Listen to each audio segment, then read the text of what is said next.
Olá, gente, tudo bem? Sejam bem-vindos a mais essa videoaula aqui do canal Caderno Digital de Saúde e Segurança do Trabalho. Meu nome é Michele Flávia e hoje eu trouxe aqui uma aulinha para vocês. Na verdade, essa aula vai ser dividida em duas. Essa é a primeira aula e vai ter a segunda aula, já que é um assunto muito importante para quem trabalha na área de saúde. E já que o canal, para quem não sabe, o canal Caderno Digital de Saúde e Segurança do Trabalho, ele é voltado para quem? Para aquele profissional prevencionista que quer atuar ou já atua em estabelecimentos de saúde, na área de prevenção. Então, esse é um assunto que requer uma explanação, não uma explanação rápida de uma videoaula. Então, por isso que eu dividi em duas, certo? Porque ele tem alguns detalhes que é importante saber antes de você pular logo para aplicar técnicas de ergonomia, que é essa primeira aula aqui que eu trouxe para vocês. Eu vou deixar o link da segunda videoaula aí na descrição do vídeo, certo? E vamos lá. Nessa primeira videoaula aqui, nós vamos tratar, da questão da ergonomia do serviço de saúde. Nós vamos tratar do que é ergonomia, que é importante saber. A ergonomia, segundo a NR17, que é a norma regulamentadora que regulamenta essa questão de ergonomia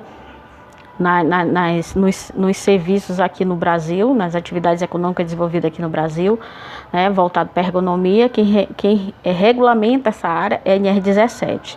Bom, é importante também saber quais são os tipos de ergonomia, certo? A ergonomia e os profissionais da saúde, e principalmente as atividades mais frequentes que envolvem risco ergonômico, e a questão das doenças osteomusculares, principalmente aquelas partes do corpo mais afetadas, eu vou estar citando aqui para vocês. Eu não vou entrar em si nas doenças osteomusculares, eu não vou falar, até porque o objetivo aqui é falar de prevenção, certo? Então eu não vou entrar a fundo dessas questões de doenças osteomusculares. O objetivo dessas duas videoaulas é trazer para vocês a parte de prevenção, principalmente na parte da segunda videoaula, que vocês vão poder acompanhar as questões de técnicas que devem ser realizadas junto aos profissionais da área de saúde para que eles não venham desenvolver exatamente essas doenças osteomusculares, tá certo? Então vamos lá. O que é ergonomia?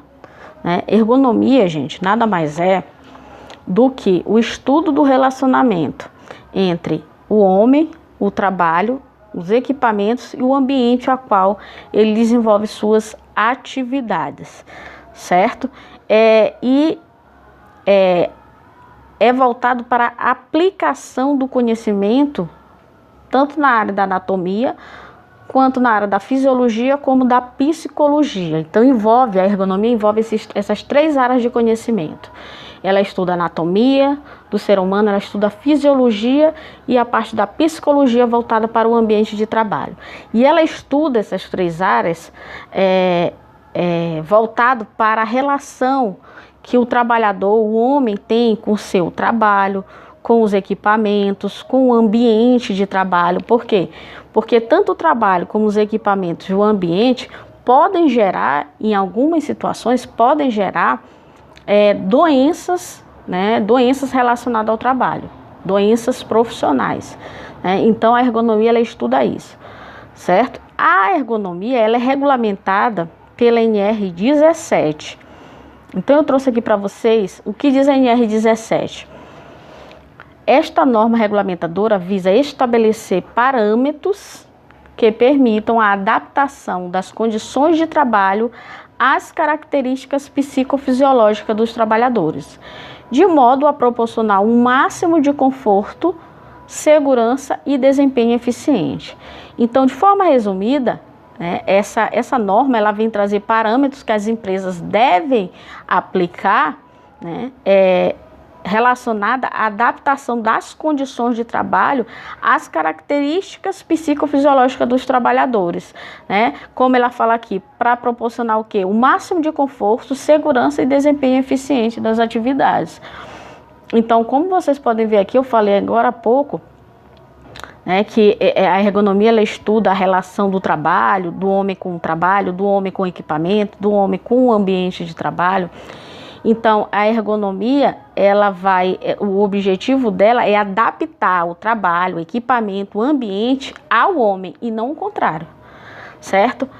Como, por exemplo, é aquela cadeira que está inadequada no setor para um determinado trabalhador. Eu não tenho que modificar o trabalhador, eu tenho que fazer a modificação na cadeira, a troca ou o reparo da cadeira para que se adapte às condições anatômicas e fisiológicas do trabalhador, assim também relacionado a outros tipos de atividade.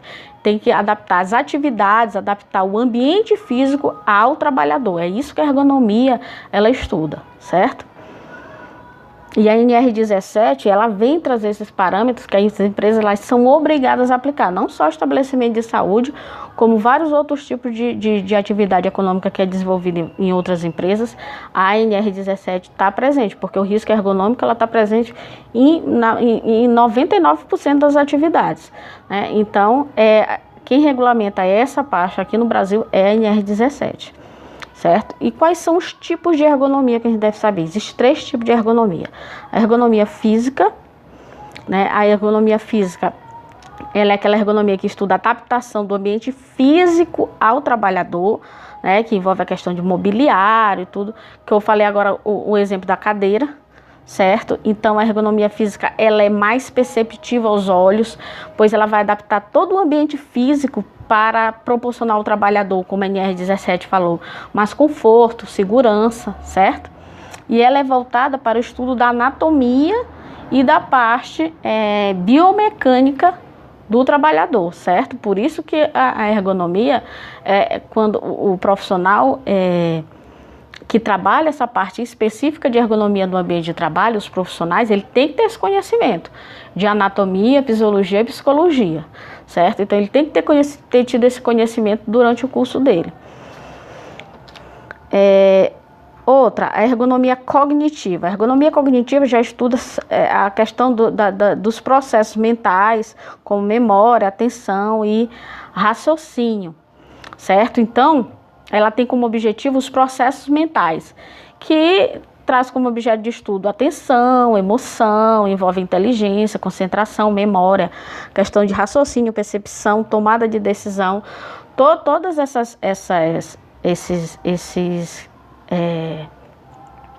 esses exemplos que eu trouxe aqui para vocês, de atenção, emoção e inteligência, estão relacionados a processos mentais. Várias atividades envolvem esses processos mentais, né? Por exemplo, tarefas monótonas que exigem baixo raciocínio, isso pode gerar algum problema no indivíduo, no trabalhador? Pode. Competições, conflitos no ambiente de trabalho, aquele ambiente de trabalho que tem ritmo intenso, aquele trabalho de ritmo intenso, que pouco tem intervalo ou não tem intervalo, isso pode gerar problemas na saúde do trabalhador. Estar sob constante controle de produtividade, pressão, isso pode gerar problemas na saúde do trabalhador. Então, isso envolve a ergonomia cognitiva, certo? O outro tipo de ergonomia é a ergonomia organizacional. A ergonomia organizacional é a otimização dos sistemas sociais e técnicos da empresa, certo? Ela inclui a política de trabalho e seus processos de trabalho. Ela está relacionada às seguintes situações. Veja bem, jornada de trabalho longa, horas extras frequentes, isso pode gerar algum tipo de problema na saúde do trabalhador. Isso está relacionado à questão organizacional da empresa, né? Então, a ergonomia ela vem para consertar se tiver que consertar, se tiver inadequado, consertar esse tipo de parâmetro, que não pode jornada de trabalho muito longa, não pode horas extras frequentes, porque isso acontece muito em alguns estabelecimentos de saúde. A questão do trabalho noturno, os turnos diversos que os profissionais de saúde fazem, né? Às vezes não só numa empresa, eles saem de um hospital, vão para outro hospital, certo? Então, esse ritmo pode gerar problemas na saúde do trabalhador. A questão do sistema de trabalho rígido, hierarquia organizacional rígida, isso tudo está relacionado à parte organizacional da empresa. Então, está relacionado à ergonomia organizacional, certo? Então, existem esses 3 tipos de ergonomia. A ergonomia física, a cognitiva e a ergonomia organizacional. Bom, outra coisa que nós devemos saber relacionada à área de saúde, voltada para a ergonomia, é a questão dos profissionais e das atividades mais frequentes que envolvem risco ergonômico. A questão do transporte e movimentação de pacientes. Isso é uma atividade muito comum, né, em hospital e em estabelecimentos de saúde, certo? Você transportar, ver o transporte e a movimentação de pacientes realizado através de equipamentos, como uma cadeira de roda, uma maca. Então, essa questão também deve, né, tomar algumas medidas de prevenção para evitar problemas à saúde do trabalhador. Tanto profissionais como o maqueiro, o técnico de enfermagem, que trabalha nessa questão de movimentação de paciente, que trabalha com a questão do transporte do paciente. Então, existem algumas técnicas que devem ser feitas de maneira adequada para que não provoque nenhum tipo de problema, tá, ao trabalhador. Então, essas técnicas elas vão ser abordadas na segunda videoaula, certo? A questão dos movimentos repetidos de coluna vertebral. E isso é muito comum em várias profissões de estabelecimento de saúde. O técnico de enfermagem, o enfermeiro, o psicólogo, o fonoaudiólogo, o fisioterapeuta, né? Então, todos esses profissionais, eles, quando vão trabalhar, manipular o paciente, eles envolvem algumas atividades repetidas de coluna vertebral. Isso pode gerar também problemas, certo? À saúde. E existem técnicas específicas que vão ser abordadas na segunda videoaula, que eu vou trazer aqui para vocês. Outra, a questão do mobiliário e equipamentos com disposição inadequada ao trabalhador. E isso acontece muito, o mobiliário e a disposição dele inadequada, né, no ambiente de trabalho. Isso acontece principalmente em instituições públicas, certo? Então, é um mobiliário inadequado, é a falta do mobiliário, né, e aí acaba gerando problemas na saúde do trabalhador, certo? Então, eu trouxe aqui algumas atividades que a gente pode estar acompanhando aqui para outras atividades, outras situações que podem gerar problemas, tá? A má iluminação e ventilação no setor. Isso pode gerar problemas na saúde do trabalhador, isso a ergonomia estuda também. O número insuficiente de funcionários versus a demanda de trabalho, né? Às vezes é pouco funcionário para muito trabalho e isso acaba gerando uma sobrecarga de trabalho. O rodízio de turno nos plantões noturnos, deve ter cuidado também com isso. A questão do desgaste mental e emocional do trabalhador, a falta de capacitação profissional, isso pode gerar problemas na saúde do trabalhador. Então, isso aqui são situações que podem levar problemas como doenças osteomusculares, como LE, DORT, que foi o que eu acabei de falar, né? E tem que ter técnicas específicas e também modificações nesse ambiente físico para que evite esse tipo de problema à saúde do trabalhador. E eu vou trazer novamente, lembrando isso, na segunda videoaula. Outra coisa aqui, a questão das doenças osteomusculares que eu falei ainda há pouco. Não vou entrar em si nas doenças, existem várias doenças osteomusculares, certo? O que eu quero trazer aqui para vocês é as mais comuns que geram problemas, tanto como dores de coluna e também as dores lombares. Muito comum o profissional da área de saúde se reclamar desse tipo aqui de doença. Então, o que acontece? As regiões mais afetadas para quem trabalha na área de saúde é a região lombar, a região cervical, ombros, joelhos e punhos. Então, por que eu estou falando isso aqui? Porque a gente deve sentar com os profissionais de prevenção, a gente deve sentar com os outros profissionais e ver atividades específicas que podem ser feitas para essas regiões aqui para evitar problemas, né, na saúde. Então, é importante saber quais são as regiões, quais são as atividades mais comuns que podem gerar e quais são as regiões mais afetadas, certo? Então, eu termino por aqui e até a próxima videoaula.